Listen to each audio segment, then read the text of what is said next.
अब है urinary bladder.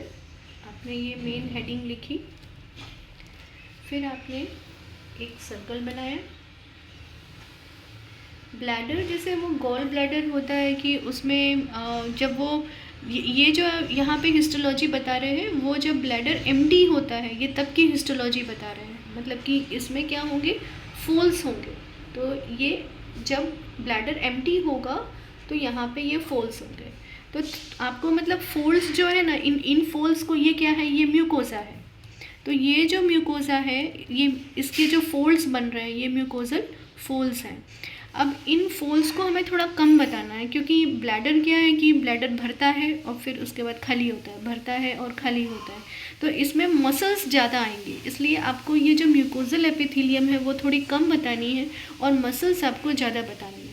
तो इसमें भी, यहाँ पे भी क्या होगा, ट्रांजिशनल एपिथेलियम है, क्योंकि जब ब्लैडर भरता है तो पहले क्या होता है कि सबसे पहले यहाँ पे ये कॉलम वाली एपिथेलियम होती है, यानी कि इसकी बेस पे क्या होगी, ये कॉलम एपिथेलियम होगी। मतलब टोटल इसकी एपिथेलियम कैसी होती है, ट्रांजिशनल। पहले तो आपने ये बता दिया कि इसकी ये टोटल ट्रांजिशनल एपिथेलियम होती है, लेकिन इसकी जो बेस होती है वो कॉलम होती है। और फिर इसी तरीके से यहाँ पे थोड़ी ऐसी जगह रखनी है, मैंने यहाँ पे जगह नहीं आई है, तो ये आपका इसके ऊपर पॉलीगोनल सेल्स आते हैं। जैसे कि यूरेटर में था, इसी तरीके से यूरिनरी ब्लैडर में बताना है, ये आपके पॉलीगोनल सेल्स हैं। और फिर ये भी पॉलीगोनल सेल्स है। इसकी ऐसे 2-3 लेयर बता देनी है, क्योंकि पॉलीगोनल सेल्स की 2-3 लेयर होगी और जो बेसल सेल्स होंगे वो सारे कॉलमर। पहले सारी एपिथेलियम बना लेनी है, उसके बाद फिर दूसरा ब्लू पेन उठाना है और फिर उसके बाद सब न्यूक्लियस बनाना है। ऊपर वाली लेयर में आप इसको बाई न्यूक्लिएट सेल्स भी बता सकते हैं। तो this is all about transitional epithelium.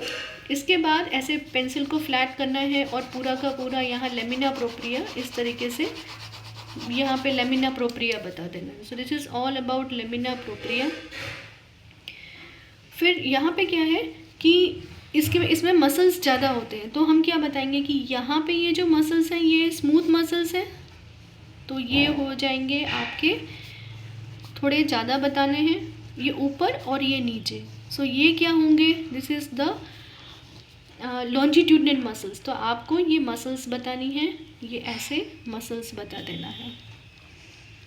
कोई पर्टिकुलर शेप नहीं है, कभी वो ओवल भी हो सकते हैं कुछ, मतलब ये जो सर्कल का शेप है वो आप कोई भी डायरेक्शन में बता सकते हैं। ये हो गए इनर लॉन्जिट्यूडनल और ये आउटर लॉन्जिट्यूडनल। अब जैसे कि आपने एक बार ये सारी चीज़ें पिंक पेन से बना दी, उसके बाद जब आप न्यूक्लियस, फिर आप जब सब बना लोगे उसके बाद ब्लू पेन उठाना और सबका न्यूक्लियस बना देना, क्योंकि मसल है तो मसल में न्यूक्लियस तो होगा ही। तो ये हो गई आपकी स्मूथ मसल्स, ये हो गई इनर लॉन्जिट्यूडनल स्मूथ मसल, ये आउटर लॉन्जिट्यूडनल। अब बीच में क्या आती है, सर्कुलर मसल्स। तो ये आपको यहाँ पे सर्कुलर मसल्स बतानी है, ये ऐसे करके सर्कुलर मसल्स सारी बता देनी है। और फिर उसके बाद, लेकिन इनको आप अलग अलग नहीं बनाएंगे, मतलब कि बिल्कुल आप अटैच बनाएंगे, क्योंकि मसल्स क्या होती हैं, खूब सारी होती हैं, तो ऐसे छोटा छोटा नहीं बनाना है, इसको बिल्कुल अटैच बनाना है। तो यहाँ से लेकर के यहाँ तक की पूरी लेयर बना देनी है। तो और ये हो जाएगी आपकी, ये वाली थी outer this is inner longitudinal smooth muscle, this is the outer longitudinal smooth muscle, and this is the circular smooth muscle. So this is all about urinary bladder.